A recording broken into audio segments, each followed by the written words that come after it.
Olá, Olá, olá, Lauren, tudo bom? tudo bem? Que bom poder recebê-lo aqui pelo Amo Direito. Eu já estava fazendo toda uma introdução, porque teu histórico, né, te precede. Quem não te conhece ainda é fundamental. E a forma como tu explica é muito agradável. Eu, há muito tempo, comecei a assistir algumas lives também e eu conheci bastante gente interessante. Mas o teu trabalho eu já vinha acompanhando, até porque eu atuo no direito do trabalho também.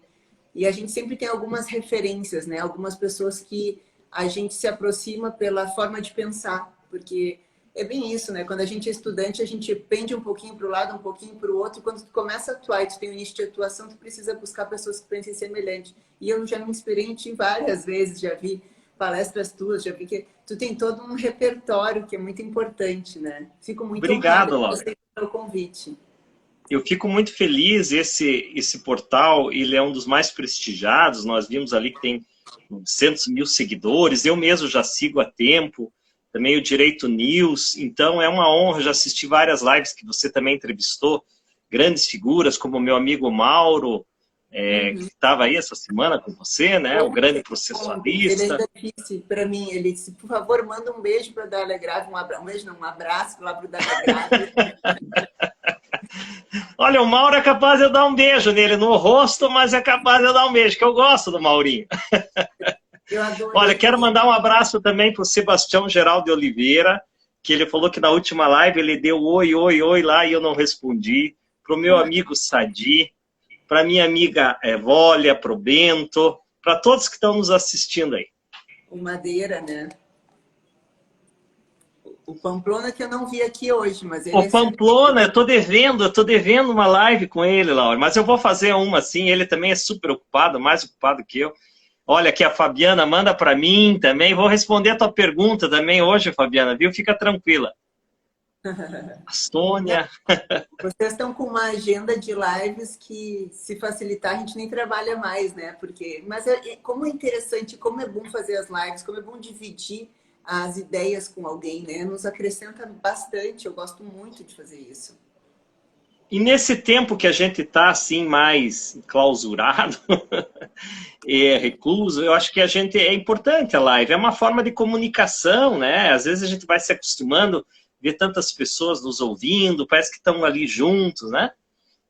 Eu acho A bem bacana. interação que gera, né? Pessoal falando nisso assim, ó, essa live vai ser bem interativa. A gente já tinha combinado, a gente vai esclarecer todas as dúvidas que nós pudermos e a gente já recebeu várias perguntas. Mas vocês podem mandar, de preferência, coloquem aqui nos comentários, mas preferencialmente ali pela caixinha de perguntas, que é onde tem aquele ponto de interrogação do lado dos comentários, porque facilita mais da gente ler e eu jogar a pergunta na tela.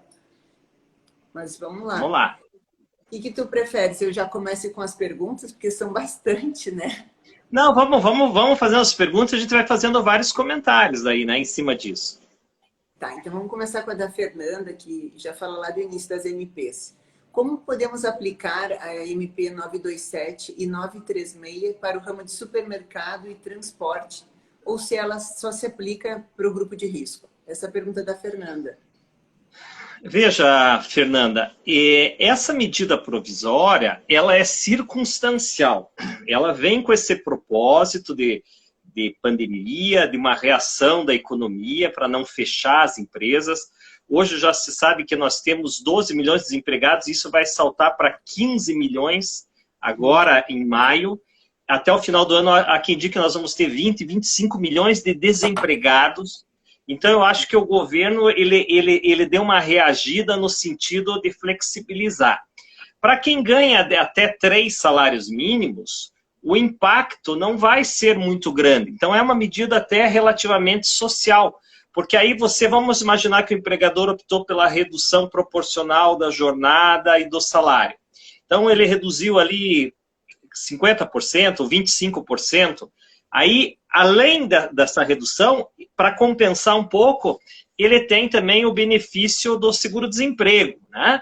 Então, o choque maior, a redução propriamente dita, é para quem tem altos salários.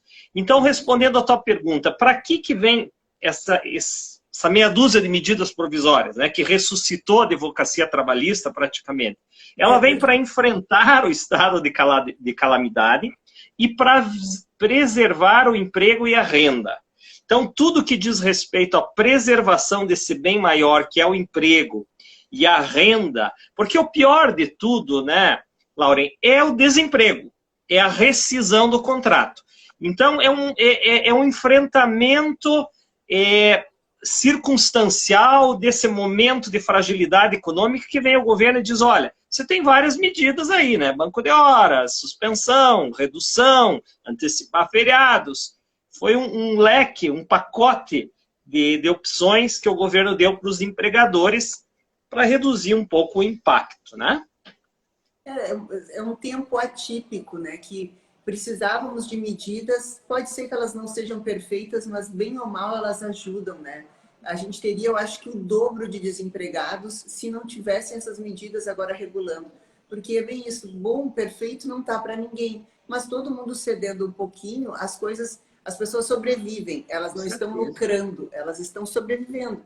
E bem ou mal elas conseguem ter um emprego depois, então eu também vejo isso de uma forma muito positiva. Podia ser melhor? Podia, mas é o que a gente tem e a gente tem que analisar tecnicamente, né? Não, e veja que essas medidas provisórias, a primeira delas, que é mais completa, 927, ela vincula ao estado de calamidade pública, que é o decreto legislativo número 6, que foi uma iniciativa do Congresso para afrouxar as contas fiscais do Executivo. Então, a partir do momento que foi decretado o estado de calamidade pública, foi um recado para o governo dizer, olha, você pode afrouxar, você não precisa cumprir exatamente o orçamento, porque veio esse fato extraordinário, então ninguém vai brigar se você remanejar os valores, as contas.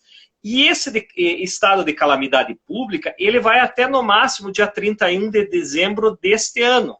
A gente quer, né, que não fique além disso. A gente quer que daqui um mês, 2 meses, né, Laura, a gente resolva isso. Mas até o dia 31 de dezembro, ele está previsto essas regulações trabalhistas. A quantidade de acordos individuais e de suspensão de alguns contratos já é bem grande, né? Ela tem crescido bastante, justamente porque é o que tem. Isso ou as empresas acabam fechando, porque a quantidade de débitos, né, vão se acumulando e nem todo mundo está perdoando dívida, né? Tem locadores que não querem saber, que querem continuar recebendo, fica mais difícil. É a maneira que tem, né? Uma pergunta que é bem pertinente. É possível falar de rescisão por força maior quando não há extinção da empresa, quando ela só tem uma redução na sua produtividade? O conceito de força maior, ele estava num baú ali, né? Você pode ver, nós que advogamos no direito do trabalho, sabe que dificilmente alguém falava em força maior. E agora nós ressuscitamos. Ele está ali no artigo 501 e 502 da CLT. A força maior, ela contém 2 elementos. Um elemento objetivo, que é o evento inevitável. Uma enchente, um incêndio, um terremoto, uma pandemia, né? Um evento inevitável. E o elemento subjetivo, que é a ausência de culpa do empregador. Então, vamos dizer, se for um incêndio criminoso, que o próprio incendiário foi o empregador para conseguir receber o teu seguro, claro que esse incêndio não é força maior. Agora, um incêndio natural, florestal, circunstancial, ele é força maior, a pandemia é força maior. Então, veja, o artigo 501 e 502, ele regula essas questões. Mas eu sempre falava em sala de aula, quando eu dava aula na graduação, que a diferença entre rescisão por justa causa e força maior é que na justa causa o prosseguimento do contrato se torna indesejável, porque o empregador perdeu a confiança no empregado.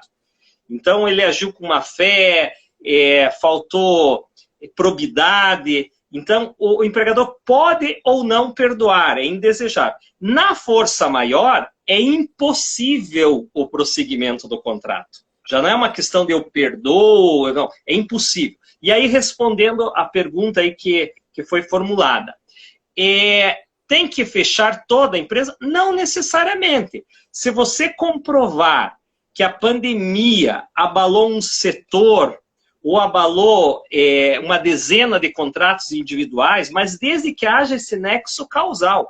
Porque se nós temos uma fábrica de álcool gel, por exemplo, nós não estamos em crise. Exato. Fábrica de máscara, artigos hospitalares, nós não estamos em crise, né? Então, desde que você comprove que o ramo de atividade foi afetado bruscamente pela pandemia, pode caracterizar força maior. Mas essa força maior, ela pode depois, a posteriori, ser discutida na Justiça do Trabalho.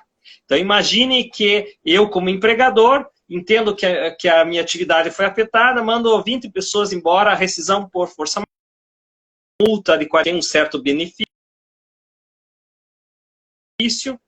mas depois essa pessoa pode ir na Justiça do Trabalho dizer o seguinte, olha, não era força maior. Então, ela fica aberta para que o juiz do trabalho depois decida se realmente se enquadrava ou não na força maior. E aí, a pergunta seguinte, que as pessoas muito questionam, e o fato príncipe? Eu já vi aqui umas quantas pessoas perguntando, aplicável ou não aplicável, na tua opinião? Tem umas perguntas bem controvertidas, essa é uma delas. O factum principis, ele significa fato do príncipe, ou seja, fato de um agente governamental, fato provocado por um prefeito, ou um governador, ou um presidente da República. Então, por isso que ele é um instituto que ele migra do direito administrativo. No meu modo de ver, Laura, quando há um ato discricionário administrativo por parte do governo e fecha essa empresa, isso é factum principis. Então, vamos imaginar que eu queira fechar um ramo de atividade, porque eu entendo que é proibido bingo, ou jogos, ou uma indústria de amianto. A partir do momento em que o governo faz cessar o contrato de trabalho, aí é um factum principis. E aí, quem paga aquela indenização de 40% sobre o FGTS é o governo que deu causa a esse fechamento da fábrica, a esse fechamento da empresa. As demais verbas são pagas pelo empregador. Férias, 13º. Aviso prévio não é compatível nem com a força maior, nem com o factum principis. Então, não existe aviso prévio nessas duas situações. Mas a diferença é essa. Na força maior, o empregador paga 20%, metade da multa, e no factum principis, o órgão governamental paga os 40%, mas é um processo bem complexo, não é fácil. Às vezes a gente acha que, não, o governo sempre vai dizer que não é. E nesse caso, respondendo a tua pergunta, eu entendo que na maioria das vezes não é factum principis. Então fechou, por exemplo, bar, restaurante provisoriamente, ou fechou shopping. Aí o que acontece? O governo, quando ele fecha, ele está regulamentando um guarda-chuva de fundo, uma situação de fundo que é a força maior, que é a pandemia. Não é que ele quis discricionariamente dizer, eu quero fechar o shopping. Aí seria factum principis. Ele está regulamentando, ele está organizando a questão do contágio. Então, respondendo, nesses casos de pandemia, a rescisão é por força maior e não por factum principis, na maioria das vezes. Ele quer proteger a saúde, né? Na verdade, ele ponderou ali o bem que ele está... Qual que é o bem que deve ser protegido no momento? Realmente a saúde e tentar conter. Uma outra pergunta que tinham feito bem relacionada com o fato príncipe, o fato do príncipe, é como fica a situação de um shopping fechado em Curitiba por decreto estadual e que depois foi rescindido pelo locador. Nesse caso, tu acha que aplica o fato príncipe? Na verdade, aqui ficou famoso em Curitiba o fechamento do Polo Shopping, que tinha 25 anos que existia, 220 lojas, enfim. Só que depois eu fui investigar, não foi nem por força maior, no meu modo de ver, e nem por facto. Existia uma discussão de renovação de valor de aluguel nesse terreno que comportava as 220 lojas, e aí não chegaram no acordo. Claro que a pandemia também concorreu para essa crise econômica, né? Mas aí não me parece que esses empregadores possam admitir força maior. Aí foi o risco da atividade econômica. O artigo 2º da CLT, ele diz que empregador é aquele que assume os riscos da atividade econômica. A partir do momento que a gente monta uma empresa, vamos imaginar que a gente monta uma pastelaria, uma filial em Porto Alegre e uma matriz em Curitiba. Nós vamos ter que assumir os bônus e os ônus. Então, nós podemos lucrar, mas podemos quebrar, né? Então, o empresário, ele assume esses riscos. Nesse caso do Polo Shopping, me parece que esse fechamento não foi ligado à pandemia ou factum prince. Foi um problema de locação, de renovação. Era uma discussão imobiliária de 3 anos. Então, respondendo essa pergunta, não me parece que seja força maior nem factum prince. Dispensa sem justa causa dos empregados. Se a empresa implementou medidas antes da medida provisória, por exemplo, o teletrabalho, elas são válidas ou precisam de um acordo com data retroativa para formalizá-las? Essa é uma pergunta do Henrique. Veja, o teletrabalho, também chamado home office, ou trabalho à distância, né? O prefixo tele vem do grego, que significa distância, né? Telefone, falar à distância. Então, o teletrabalho é o trabalho à distância. O principal exemplo desse gênero teletrabalho é o home office, que nós estamos fazendo, trabalhando em casa. Mas é qualquer trabalho remoto, não precisa necessariamente ser na tua casa, né? Esse teletrabalho, ele está muito forte no mundo inteiro. E agora, depois da pandemia, eu tenho certeza que ele vai aumentar mais ainda, porque as pessoas que nunca tinham experimentado esse teletrabalho, agora estão percebendo que tem até algumas vantagens, algumas desvantagens. Mas é possível, mesmo depois da pandemia, nós começarmos a fazer uma parte do nosso expediente em casa. O teletrabalho, ele veio regulado com a reforma trabalhista de novembro de 2017. Só que naquela ocasião dizia que tinha que ser negociado entre as partes. Agora, por força da medida provisória, o empregador pode meio que unilateralmente dizer, olha, essas atividades aqui são compatíveis com o teletrabalho. E pedir para o empregado, ou determinar que o empregado vá trabalhar em casa. Né? Porque é uma situação emergencial e ele está visando um bem maior, que é a preservação do contrato de trabalho. Então, seria injustificado o empregado dizer, não, eu não vou trabalhar em casa. Eu não quero, eu não gosto. Existe uma determinação para que as pessoas não saiam de casa, a questão do isolamento horizontal. Então, essa recusa seria injusta. Então, respondendo a tua pergunta, o teletrabalho, nessa circunstância da pandemia, pode ser imposto unilateralmente pelo empregado, pelo empregador. E se o empregado se recusar, pode caracterizar até uma justa causa por indisciplina, porque a sua recusa será ilegítima. Ah, perfeito. Isso esclarece bastante dúvidas. Enquanto você estava falando, as pessoas foram perguntando exatamente o que tu já estava falando ali. Foi ótimo. Outra pergunta. E o prazo é de 48 horas, né? A medida provisória diz que você tem que avisar 2 dias antes. Então vamos imaginar que nós temos lá a nossa pastelaria, ou nosso supermercado, ou sei lá, qualquer coisa. E a gente percebeu que está minguando, que está reduzindo. E aí a gente resolve, vamos dizer, nós 2 sócios resolvemos pegar lá 50 empregados para o teletrabalho. Nós temos que avisar 2 dias antes, para as pessoas se programarem. Por exemplo, a mãe que tem filho, com quem que vou deixar o filho? Vou deixar com a avó? Vou encaminhar onde? Então tem todo um encaminhamento doméstico quando você muda a rotina, né? Então, por isso, essas 48 horas agora para qualquer decisão, né? Sabe que eu acho que esse advento do home office, muitas empresas realmente elas vão se readaptar, porque a produtividade pode ser muito grande quando tu está em casa e não tem um período de deslocamento. E, inclusive, né, estudos já estavam sendo feitos de alguns países e algumas empresas que estavam reduzindo um dia da semana e por causa que a produtividade era tão boa nos outros dias que na quarta-feira, por exemplo, não funcionava. E aí acho que agora as empresas, né, não têm escolha, estão experimentando isso, estão vendo que realmente consegue adequar, né? É uma coisa muito... Foi muito louco, né? Tudo que surgiu, mas eu acho que de tudo isso... Eu concordo com você, Laure. Eu acho que tem coisas que a pandemia também tem coisas boas. Claro que é um momento de empobrecimento do mundo, das empresas, dos trabalhadores, todo mundo está empobrecendo.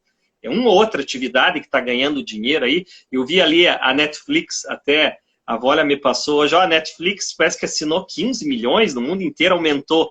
Claro, Netflix, álcool gel, algumas coisas assim, a gente até, mas é uma minoria da minoria, né? Mas eu acho que algumas coisas boas a gente vai tirar. A higienização, a prevenção do contágio, o estímulo ao trabalho em casa. Hoje, teleconferência, a gente tinha muita mania de dizer assim, vamos conversar, amanhã a gente toma um café, amanhã eu converso com você lá no escritório. Hoje a gente já sentiu que basta você ligar o celular ali no WhatsApp, ou numa live, numa videoconferência, você conversa também. Não tem mais essa necessidade de nós temos que nos encontrar. Nós estamos criando hoje essa cultura da conversa eletrônica.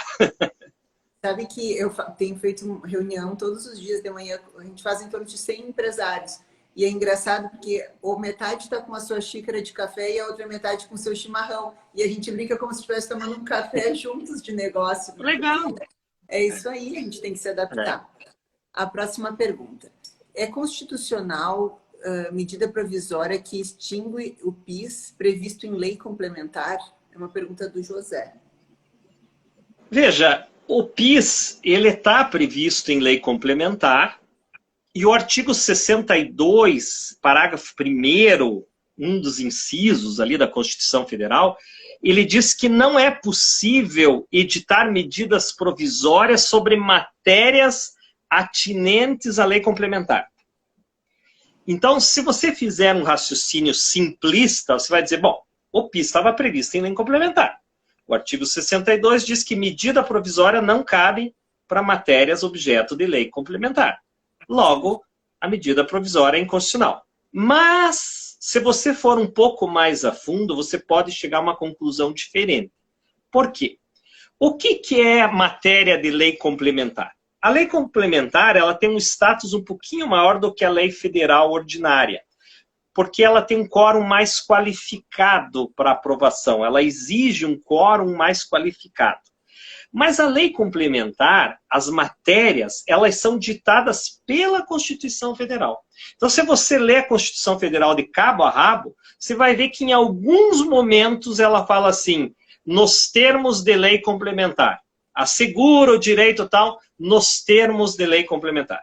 Quando ela quis dizer quais matérias eram objeto de lei complementar, ela diz expressamente. Quando ela não fala nada, significa que pode ser por lei ordinária. O PIS, que é uma contribuição social, não está originalmente previsto como matéria de lei complementar. Então foi só um plus que o Congresso deu, na última hora, dizer, ao invés de lei federal, vamos fazer uma lei complementar. Mas não era uma exigência da Constituição que essa matéria fosse objeto de lei complementar. Então, nessas circunstâncias, o Supremo Tribunal Federal diz que há uma inconstitucionalidade talvez formal, mas materialmente ela é constitucional. E eu acho que essa que vai ser a tendência do STF. Então, respondendo à pergunta, eu penso que conforme os precedentes do Supremo Tribunal Federal, não vai ser declarada inconstitucional a medida provisória que extinguiu o programa PIS. Eu acho que foi um erro extinguir o programa PIS, porque é um programa social que atinge as pessoas que ganham até 2 salários mínimos, né, que no dia do aniversário, no mês do aniversário, recebem um salário mínimo lá na Caixa Econômica Federal. Então não tinha motivo. Ainda que eles pegaram esse dinheiro e colocaram lá no fundo de garantia, e ainda que eles falem que vão ser respeitados os direitos adquiridos, então se o dinheiro está depositado lá, não é porque veio a medida provisória que você perdeu, você pode ir atrás do teu PIS, que você tem direito adquirido, você está lá, você não pegou ainda, vai lá buscar teu dinheiro do PIS. Mas a partir de maio, ele coloca uma data ali, não vai mais existir esse benefício de pagar um salário mínimo no mês do aniversário para quem ganha até 2 salários mínimos. Para mim foi um erro. Eu sou favorável a programas de baixa renda, porque eu acho que o problema do Brasil é a má distribuição de renda. Nós temos uma pirâmide com muita gente rica lá, com patrimônio de bilhões, aliás, pouca gente rica, né? Bilionária, e muita gente pobre. Então, eu acho que tinha que ter políticas Eu não estou falando de socialismo, eu sou capitalista. Eu defendo um capitalismo com um viés um pouquinho mais social, mais distributivo. É isso que eu acho que seria o equilíbrio correto. Tem muita coisa que está para sair, né? O próprio imposto de grandes fortunas, a gente está um tempinho aguardando para ver. Já ia dar uma ajudada, né? Se fosse implementado. Bom, Verdade. A próxima pergunta.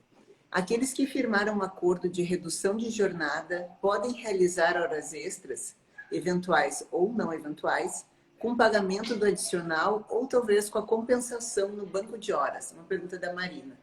Vamos dar uma desvirtuadinha, né? O banco de horas, ele está previsto, se não me engano, no artigo 14.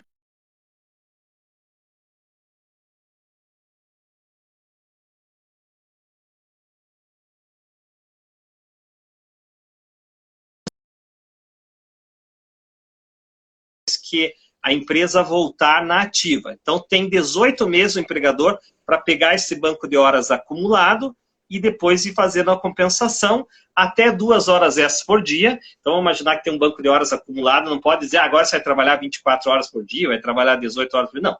No máximo, até 2 horas extras por dia, ou seja, a jornada de 10 horas, ele pode, num prazo de 1 ano e meio, 18 meses, fazer o empregado pagar essas horas extras que eventualmente estejam num banco de horas agora. Agora, veja, a pergunta que foi feita é o seguinte, a pessoa submeteu um acordo para redução de salário e proporcional à jornada. Pressupõe que há uma crise, pressupõe que há uma força maior que justifique essa redução, né?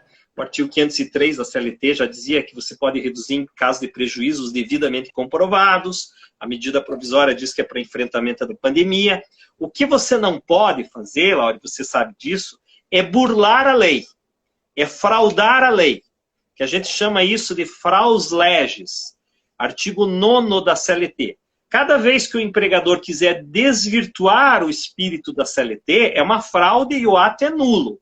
Então, por exemplo, vamos imaginar que nós, na nossa pastelaria lá, a gente diz assim, tive uma ideia, vamos reduzir o salário, a jornada, porque daí reduz a base de cálculo, e depois a gente manda ele fazer as horas extras, então vai dar tudo na mesma, mas mesmo assim a gente vai ganhar na conta matemática, porque a base de cálculo dele vai ser menor. Então, se for horas extras eventuais, nós estamos num regime de redução, mas eventualmente amanhã precisamos fazer 1 ou 2 horas extras, não é fraude, mesmo no regime da redução é possível.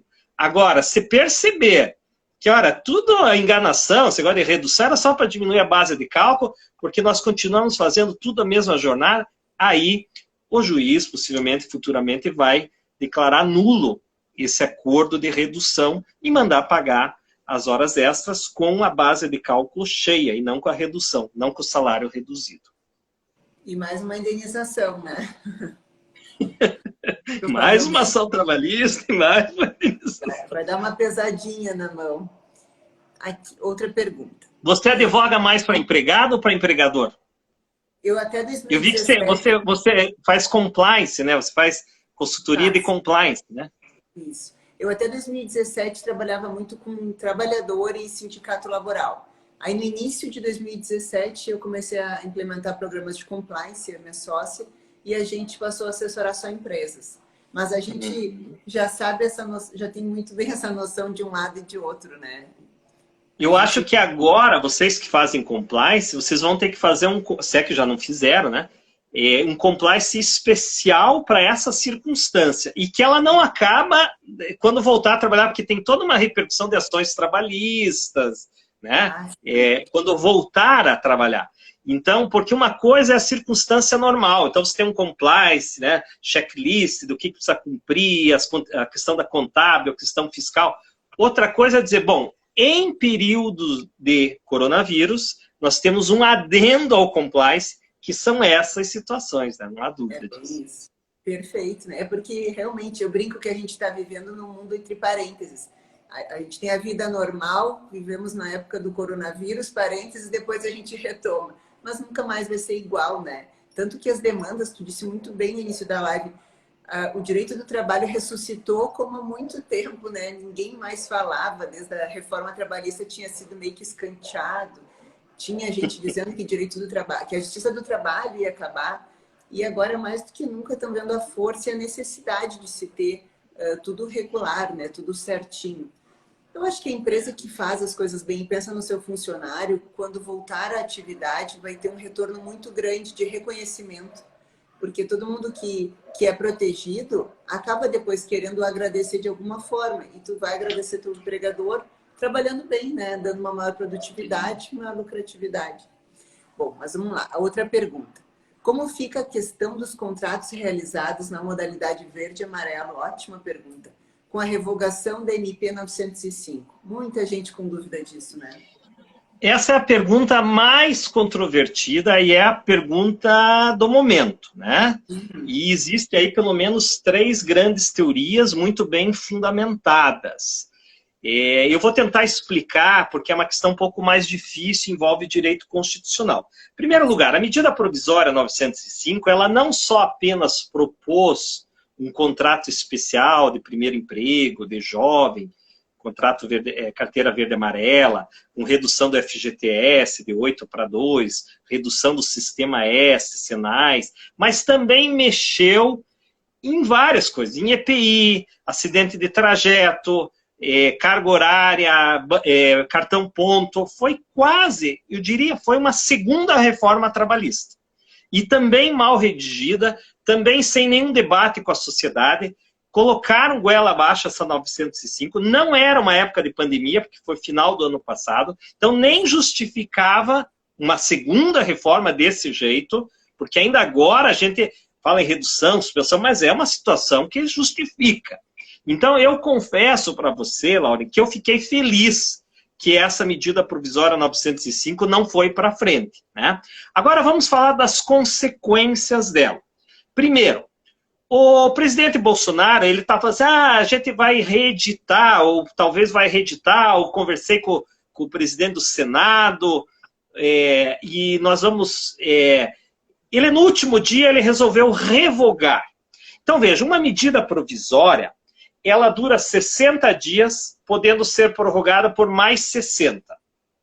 A partir disso, e ela entra numa pauta especial, em que o Congresso ele faz essa pauta, mas uma das coisas que ele tem que atender são as medidas provisórias, elas passam na frente da pauta de votação. A partir disso, se o Congresso não votar, ele chama para si a responsabilidade.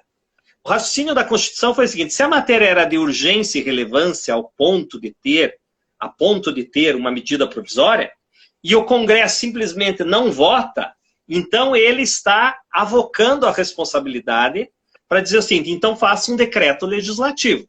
Já que vocês não votaram a medida provisória, deixaram ela caducar, faça um decreto legislativo no prazo de 60 dias. Mas veja, o artigo 62, parágrafo 11 da Constituição Federal, ele diz que se a medida provisória for rejeitada ou perder a sua eficácia por decurso de prazo, aí o que acontece? O Congresso Nacional tem 60 dias para trazer um decreto legislativo. Mas ele não fala da revogação da medida provisória. Essa situação não está prevista na Constituição Federal. Ela é tão difícil de acontecer, só que o Supremo Tribunal Federal, na ADIM 3964, já disse que nesses casos que o presidente resolve revogar a própria medida provisória que ele editou, geralmente no último dia, quando ele vê que vai perder, que vai caducar, aplicam-se os mesmos efeitos do artigo 62, parágrafo 11. Ou seja, o Congresso vai ter que, em 60 dias, pegar aquelas matérias da medida provisória e fazer um projeto de lei, que é o que eu acho que vai acontecer, né? Agora, o que não pode é reeditar. Não adianta o Bolsonaro dizer assim, eu vou reeditar uma outra, mudar alguma coisinha, porque o Supremo Tribunal Federal diz que isso é um jogo de gato e rato, é um voto do Aires Brito, já antigo e que prevalece, diz que isso é uma fraude à Constituição. Você, eu vou fingir que é uma outra, modifica uma coisinha, você não pode reeditar na mesma sessão legislativa. Só que a grande dúvida, veja, já é complexo entender isso. Se alguém conseguiu entender, ótimo, porque isso já é um pouco complexo. Mas como é que ficam aqueles empregados que já foram contratados no regime verde e amarelo, já estão trabalhando e que agora simplesmente a medida provisória que sustentava aquele contrato especial foi revogada. Aí nós temos 2 ou 3 correntes. Nós temos, há quem diga que esses efeitos produzem até o dia 20 de abril, que foi o dia que foi cancelada, e depois cai na regra geral da CLT, que é o que eu penso. Então, por exemplo, eu sou contratei alguém no regime especial, o fundo de garantia, que é reduzido de 8% para 2%. Enquanto vigorou até o dia 20 de abril, eu tinha que pagar os 2%, porque eu tinha um stay, uma base da medida provisória que me permitia fazer isso. A partir do 20 de abril desapareceu. Os contratos de trabalho são de trato sucessivo, então, a partir dessa data, eu caio na regra geral. O sistema S volta normal, o fundo de garantia volta normal. E há quem diga que não, que como o contrato foi constituído sob a égide da medida 900, ele tem que ir até o final, parece que são 2 anos no máximo, sob a égide daquela medida provisória que já foi revogada. Então, aí que nós temos 2 situações, e por último, eu quero lembrar aqui também que o Supremo Tribunal Federal já decidiu que não há direito adquirido a regime jurídico. Então, vamos imaginar que o regime jurídico do contrato verde-amarelo, né, depois ele foi revogado. Eu posso invocar um direito adquirido àquele regime jurídico? Não, o Supremo já disse em várias outras situações que não existe direito adquirido a regime jurídico. Mas é confuso, não é bolinha, não. Não, o pessoal adorou a tua explicação ali, vários colocaram explicação perfeita. Realmente é uma coisa que é difícil de explicar, porque pega um pouquinho do constitucional e tem que dar uma, né, falar um pouquinho o que diz a própria aplicação da lei no tempo. Que é a medida provisória, né? Se ela pode ser revogada, porque realmente foi uma jogada, né? Foi uma jogada da parte dele, que na sexta-feira ele disse, não, eu já tinha conversado com o presidente do Senado, agora vai saber. Pois é. Né? Vai saber. Não, e o artigo 62, parágrafo 11, ele só fala das hipóteses em que ela foi rejeitada ou perdeu eficácia porque ninguém falou, né? Mas não fala da hipótese da revogação. Mas aí eu fiz uma pesquisa agora à tarde e já achei 2 precedentes do STF, e os 2 dizendo, é jurisprudência dessa corte, STF, que a revogação de medida provisória se aplica a mesma regra do parágrafo 11 do artigo 62. Então já deu pelo menos um norte para nós. Já ajuda. Para isso que serve para advogado, né? Eles inventam a moda e a gente tem que ficar tapando o buraco. Exatamente. Outra pergunta. Com a revogação da medida provisória 905, revogam-se todos os efeitos desde a sua vigência. Isso tu já comentou. Deixa eu passar aqui. Como fica a estabilidade dos empregados de empresas que fizeram um empréstimo previsto na MP 944, de 3 de abril? A estabilidade começa e termina quando? Essa pergunta... Essa medida provisória, dentre várias que tivemos aí, várias decisões, né? Nós estamos tudo estressados, porque teve a 927, a 936, a 944, a 945... Daí tivemos decisões do STF, uma do ministro Marco Aurélio, daí uma outra do Lewandowski e uma do pleno do STF. Então, se você somar meia dúzia de MP e 3 decisões do STF, tudo em um mês, a gente abre a geladeira, tem uma medida provisória. Acorda, tem uma decisão. Haja live, né? A gente não haja live. Saindo à noite, né?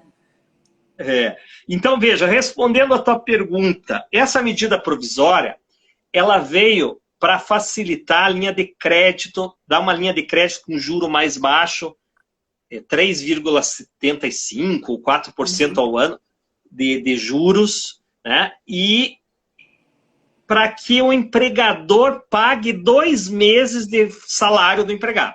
Então, vamos imaginar, a empresa não tem de onde tirar o dinheiro para pagar os funcionários, ela vai, por força dessa medida provisória 944, e obtém um empréstimo com juros bem mais baixos do que naturalmente se cobra. Por isso que a gente vê ali, quando está assistindo o Jornal Nacional, vendo televisão, você vê o Santander, o Banco Itaú agora.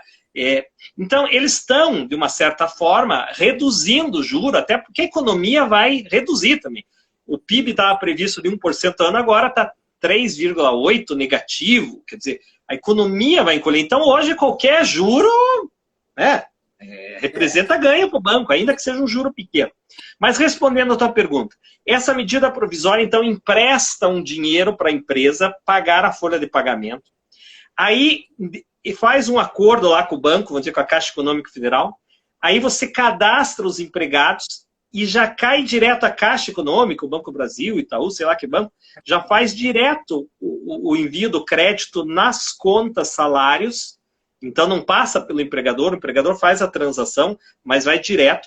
Isso vale para quem ganha até 2 salários mínimos, então para folha de pagamento de até 2 salários mínimos. Então para o empregado ganhar 10 mil, 15 mil, não dá para pegar essa linha de crédito. E para 2 meses, né, abril e maio, se não me engano, né? Só que aí vem uma estabilidade.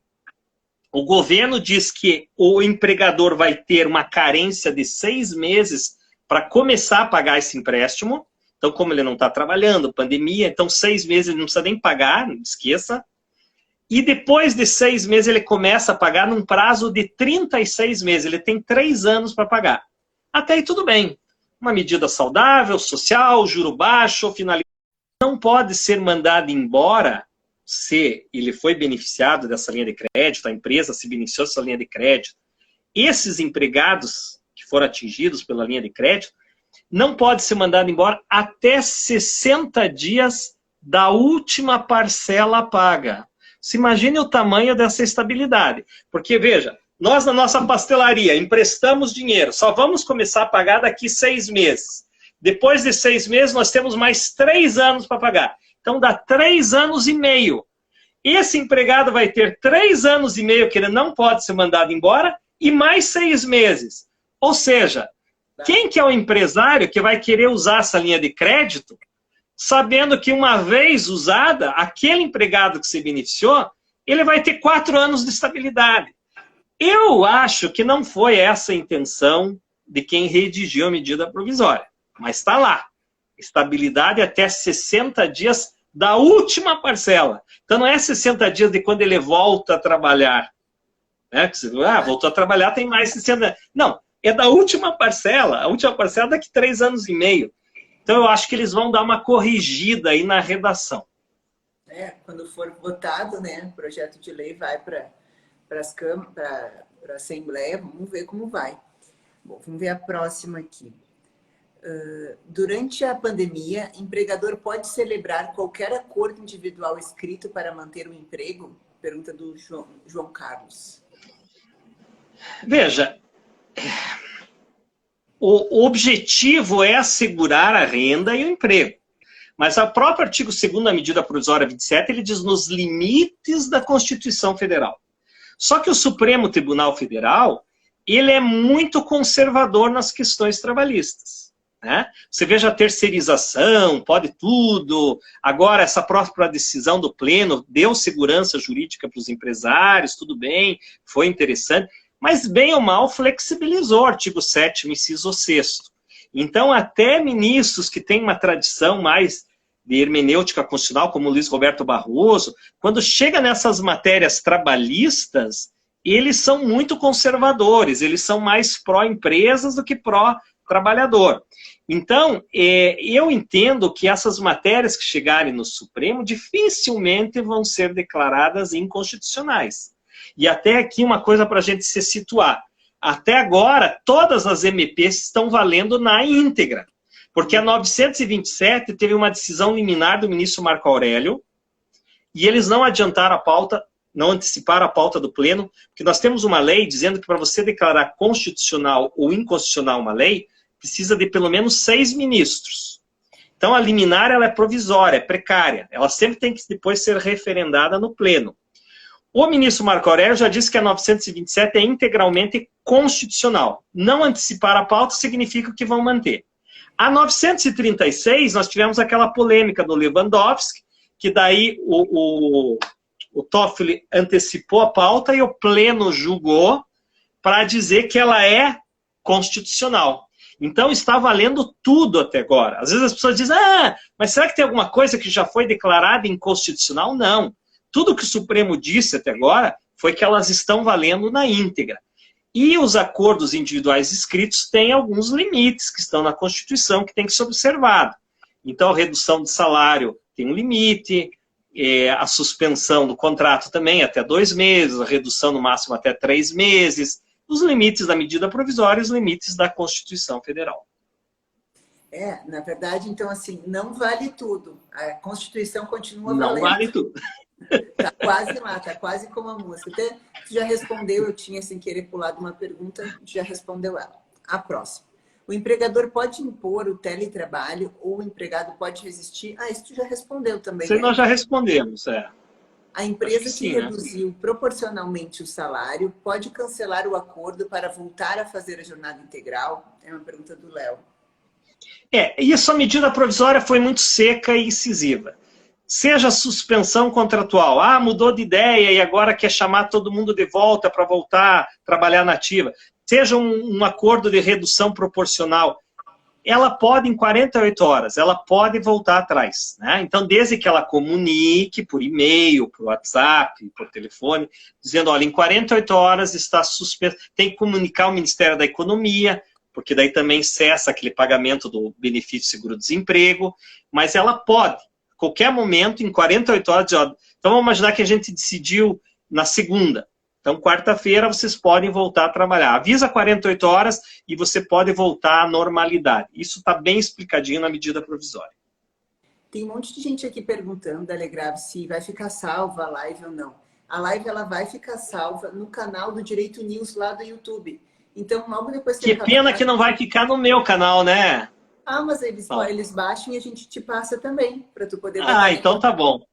E aí eles tiram as perguntas aqui, porque fica... O pessoal acessa muito melhor, né? Tá tão bom. Eu agradeço porque esse formato é a primeira live que eu faço nesse formato de pergunta e resposta. E que aí a gente pega um leque maior, né, de possibilidades. É prático, né? Não é só, a gente não fica só debatendo, as pessoas gostam bastante e ajuda a gente mesmo bastante, né? A gente vai direto no ponto. E até assim, o pessoal, sigam o Dalegrave, para quem não tem ainda o Instagram dele, eu coloquei bem embaixo, fixado ali, ó, é @Dalegrave_Neto. Ele dá Me siga lá, Dalegrave com 2 L's, Dalegrave_Neto. E tem o canal no YouTube também. Pode falar, o teu canal também é @Dalegrave. Não, é só pôr meu nome lá, eu nem sei, é só pôr José Afonso Dalegrave Neto, que você vai achar, não memoriza. É só pôr meu nome lá. Tá bom, é fácil. Eu vou colocar no meu Instagram também. O meu Instagram está ali embaixo. Tá certo. Da Laura. Próxima pergunta. É possível... É possível antecipar férias futuras e pagar 1/3 a posteriori? Uma pergunta da Simone. A medida provisória 927, ela diz que você pode... pagar 1/3 da gratificação de férias junto com o 13º, lá no dia 20 de dezembro. Mas antecipar, né, ela também diz que você pode negociar férias futuras, né? Uhum. Desde que haja um consenso direto entre as partes. Eu acho que tudo tem que ter uma razoabilidade, sabe, Laura? Vamos imaginar o seguinte, o empregado vai ficar 3 meses em casa, ou 4 meses em casa. Aí eu chego para ele e digo, você está de férias. Aí ele ficou 4 meses. Daí quando você voltar, durante 4 anos, você não tira mais férias. Porque eu já antecipei. Aquele período da pandemia lá estava valendo como férias. Aí me parece assim meio exagerado, porque o propósito das férias, a natureza jurídica desse instituto, é descanso anual remunerado. Assim como nós temos o repouso semanal remunerado, previsto no artigo 67, assim como nós temos os intervalos intrajornadas, previstos no artigo 71, nós temos também o repouso anual remunerado, que é o artigo 129 seguintes da CLT, e também na Constituição. Então, a partir do momento que eu digo, durante 3, 4 anos você não tem férias, esse empregado não é uma máquina, ele precisa também dar uma respirada, uma descansada. Então, ainda que a medida provisória 927 diz que é possível negociar períodos futuros de férias, aproveitando que ele está em casa, eu já negocio como se... Eu acho que é no máximo 2 anos aí, no máximo. Então, 2 meses em casa, 2 anos. Mais do que isso, você vai desvirtuar o Instituto das Férias. E o 1/3 também, a Constituição diz que 1/3, a gratificação de férias, ela tem que ser paga na ocasião do gozo das férias. E a medida provisória, ela prorroga, dizendo que é possível pagar lá no dia 20 de dezembro. Me parece, então, que é inconstitucional. Mas, Laura, se você perguntar para mim, mas você acha que o Supremo Tribunal Federal vai declarar que isso é constitucional? Não, porque o Supremo Tribunal Federal é conservador nas matérias trabalhistas. E ali, desculpa eu falar isso, poucos entendem de direito do trabalho. Dos 11 ministros ali, talvez uns 3 ou 4 conheçam direito do trabalho. Tem ministros ali que não sabem nada de direito do trabalho. Assim como se eu virasse ministro, eu também não ia saber nada de direito tributário ou de direito penal. A gente não é uma enciclopédia, né? Mas às vezes a gente vê no voto como eles se batem para julgar a matéria trabalhista. É verdade. E eu ia até te perguntar, aproveitando, tu acha que aí, quando quiser antecipar essas férias, pode ser só por determinação do empregador ou tem que ter o aceite do funcionário? Se for antecipar lá as férias do ano que vem, na tua opinião, só... Eu achei aqui, artigo 6º, parágrafo 2º, ele diz assim: adicionalmente, empregado e empregador poderão negociar a antecipação de períodos futuros de férias mediante acordo individual escrito. Só que, veja, Laura, a gente sabe que essa negociação ali, às vezes, é tipo, ou você aceita isso, ou eu vou te mandar embora. É complicado o empregado fazer acordo. E é isso que me preocupa um pouco.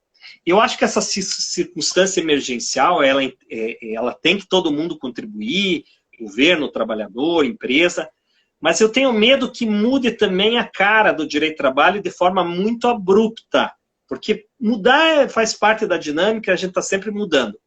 Mas veja você, antigamente você dizia que a norma trabalhista era cogente e você não poderia negociar.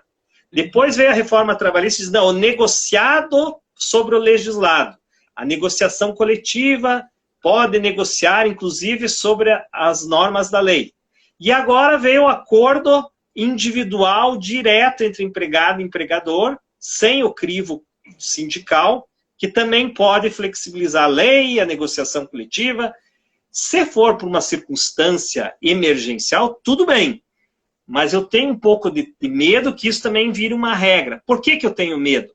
Porque a gente sabe que o grande empregado, o alto executivo, ele tem poder de barganha, né? Um CEO da empresa, um diretor jurídico. Mas esse empregado operário, esse empregado de chão de fábrica, ele não tem poder para negociar. Ele aceita o que está no papel ali, fim de papo. Então é isso que é um pouco a minha preocupação social.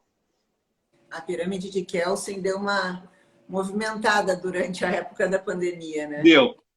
Deu, gostei, doutor. Metáfora. A próxima pergunta. É possível antecipar férias futuras? A gente já falou. Como eu faço para antecipar o feriado do dia 1º de maio? A Fabiana perguntou. Tá, eu só estou preocupado com o nosso horário. Quantos minutos nós temos aí? Conta, e estava tão bom que eu também não percebi. Faltam 3 minutos. Eu não senti passar. Que pena. Eu vou responder essa então, e eu acho que nós temos aí mais 2 minutos só, né? Mas vamos lá. Vamos imaginar que eu queira antecipar o feriado do dia 1º de maio. O artigo 13 da medida provisória diz que eu tenho que avisar 2 dias antes, pelo menos 2 dias antes. Então, por exemplo, o feriado do dia 1º de maio cai quinta-feira que vem. Na terça, eu tenho que chegar para o meu empregado, empregada doméstica também, se for o caso, e dizer o seguinte, ó, no dia 1º de maio, eu vou querer que se trabalhe, né? Mas eu vou te dar folga terça. Então, quinta, que seria o feriado, dia 1º de maio, você vem trabalhar, mas em compensação, eu vou antecipar esse feriado e na terça você não precisa trabalhar. Quando for feriado religioso, tipo Páscoa, tem que ter uma negociação, uma autorização do empregado. Nos demais feriados, como o 1º de maio, por exemplo, que não é religioso, aí o empregador pode, dentro do ius variandi dele, impor isso para a empregada doméstica, para o empregado, ele vai antecipando os feriados conforme a conveniência dele. Pena que acabou, né, Laura? Que nós tínhamos, acho que até mais perguntas. Você me mandou aí uma prévia das perguntas, um pouco antes, né? Não, fora todas essas que eu tenho aqui, ainda tem mais 8 que entraram pela caixinha e umas quantas aqui. Eu acho que a gente teve que fazer umas 3 lives da Legraf para dar conta. E ainda vem medidas provisórias por aí, né? Então, quer dizer, diz pelo menos o governo com essa revogação. Vão ter. Que vai reconversão industrial, vai vir várias coisas. Agora parece eu ouvi dizer aí que o Moro parece que pediu a conta, não sei se é verdade, é mentira, que o Sérgio Moro pediu demissão. Vamos ver, cenas Meu dos próximos Deus. capítulos. Eu te agradeço imensamente pela participação. Obrigado. Adorei fazer a live contigo. Muito obrigada, pessoal. Sigam Obrigado. o Telegraf. E eu espero você aí para uma outra situação, outra live. Nós estamos sempre à disposição do Amo Direito e do Direito News. Um abraço para todos e sigam lá. Já fica o convite, pessoal. Fiquem atentos que eu já vou combinar com o Dalegraf e depois a gente marca aqui uma outra para ver. Vai ficar salva, tem gente pedindo, vai estar lá no YouTube, no canal do Direito News, e a gente também vai disponibilizar para o professor. Aí a gente coloca nos 2 canais do YouTube. Muito obrigada pela participação de todo mundo. Obrigado, professora Laura. Um abraço para você, querida. Obrigada.